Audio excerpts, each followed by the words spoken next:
You're watching Coin 6 News at 6, watching out for you. The Attorney General recently announced there would be some type of significant escalation against sanctuary cities. Welcome to Coin 6 News. I'm Jacqueline Abad. The administration reportedly announced they'd be sending in some sort of special operations teams. Now, Portland hasn't been named on the list of those cities that might be targeted. However, the ACLU of Oregon says it's a clear example of retaliation against cities who aren't doing what the administration wants. Our Jennifer Dowling reports. Do you have any identification? This was the scene in September of 2017 when a man with valid U.S. citizenship was nearly swept up in an ICE raid outside the Washington County courthouse. This is crazy. This is insulting, disturbing. It's wrong. Isidro Tafoya told us at that time that he was left stunned as ICE agents later determined the picture of the man they were looking for wasn't him. No resemblance other than the skin color. With the New York Times reporting that Customs and Border Protection officers confirmed that special ops agents will be heading to sanctuary cities, staff attorney with the ACLU of Oregon say there's always a concern. What we have seen from the case of Isidro Tafoya, the U.S. citizen who was harassed and detained by ICE out in Washington County, and countless other examples, is that immigration raids and patrols and actions like these frequently target individuals based on their appearance, based on racial profiling. Leland Baxter-Neal says they've seen no indication that Customs and Border Protection tactical units are being sent here to Portland. However, he says it sends a message. This is retaliation, plain and simple, against local governments that have refused to do Trump's bidding.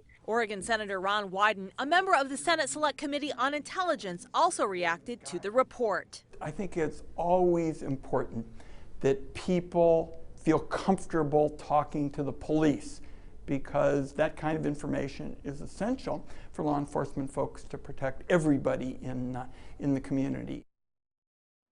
And that was Jennifer Dowling reporting. Now, Oregon Senator Ron Wyden was in Pendleton today. He was meeting with emergency managers and volunteers, thanking them for their work during the massive floods in eastern Oregon. They reached out to people in the area to see what they need to help recover. Now, you remember the flood killed one woman in Umatilla County and forced many to evacuate from their homes. A section of I-84 was also closed for a while because of the flood waters took over the road.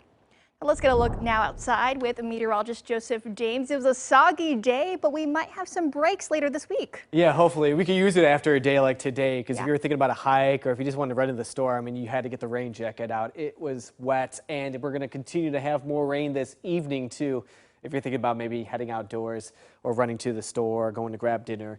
So here's the radar right now. Notice that we did have that rain shadow for some time, so maybe the low clouds without much rain, but it's starting to become a little more saturated again. So we will continue to see some very light rain and at times maybe moderate over the next couple of hours before this whole system finally starts to sag down to the south and leave us with some drier air. But yeah, notice all the clouds, all the moisture continuing through parts of the Oregon coast. That's heading our direction, and we'll continue to have that rain for tonight. It's ongoing. You can see the low clouds in Portland. Kind of looks nice, though. Ailene, we've had some low clouds to the north there, and Seaside. It's very light rain going on in that section of the state. But by tomorrow morning, we might just get away with some low clouds, and we'll kind of kick some of those out of here by the afternoon to lead to some sunshine. But the nice weather is actually a little bit further in the work week, so I'll get to that coming up in my extended forecast. Okay, thanks, Joseph. Can't wait. And to track all the weather on the way, make sure to download the PDX weather app. You can check out the live radar, get weather updates right from your neighborhood. A driver crashed into a tree in Washington County and was arrested. Now, 26-year-old Taylor Anderson was charged with reckless endangering, reckless driving, and criminal mischief. This is him right on the screen. Now, Washington County Sheriff's Office says Anderson was behind the wheel of the car. No other cars were involved in the crash near Northwest Cornell and Evergreen Parkway. Deputies say speed was a factor in this crash, and both Anderson and a passenger were taken to the hospital.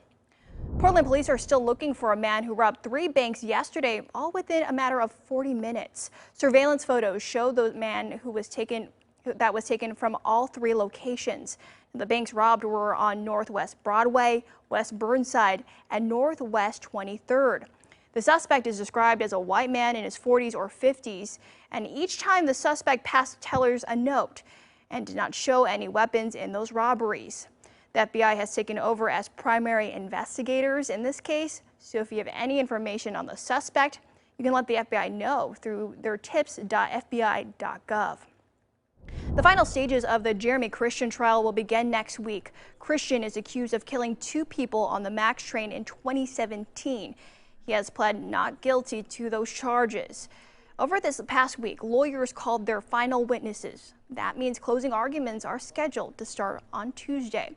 You can find much more coverage of this trial, from the investigation to the court case, on KOIN.com right now. We also have a podcast network. Also, it has in-depth look back at the past weeks of testimony. Today is International Childhood Cancer Day. It's a day to raise awareness of childhood cancers and kids and their families who are battling the diseases. That includes the OHSU's Dornbecker Children's Hospital, where they're working to find cures for childhood cancers. Only about 1% of all cancers happen in kids, but you can imagine that when cancer happens in kids, it impacts not only just those kids, but their families and the many, many, many years that they have ahead of them. Laura Davis and her colleagues are specifically working on osteosarcoma, and they're trying to help the immune system battle cancer cells and hope that can help find a cure for the disease. An open plot of land behind a church in St. John's neighborhood is being transitioned into tiny homes to help the homeless. The project is a combined effort of Do Good Multnomah and the St. John's Christian Church. 20 tiny homes will be available on the property as transitional homes that will help those in need get off the streets and work towards finding permanent housing. So this is a place for people to get off of the streets and to live for a period of time as they get things set in order to move into permanent supportive housing. The combined groups will help oversee the property as well as provide a case management. The project is inspired by a similar effort with the Veterans Village in Clackamas County. Many Concordia students are still trying to figure out where they're going to go next. And to help with that, Western Oregon University will hold an open house on Friday for current and incoming Concordia students looking to transfer. Western Oregon says Concordia students will be instantly admitted at the open house. It will take place from noon until 3 o'clock at the McMenamins Kennedy School.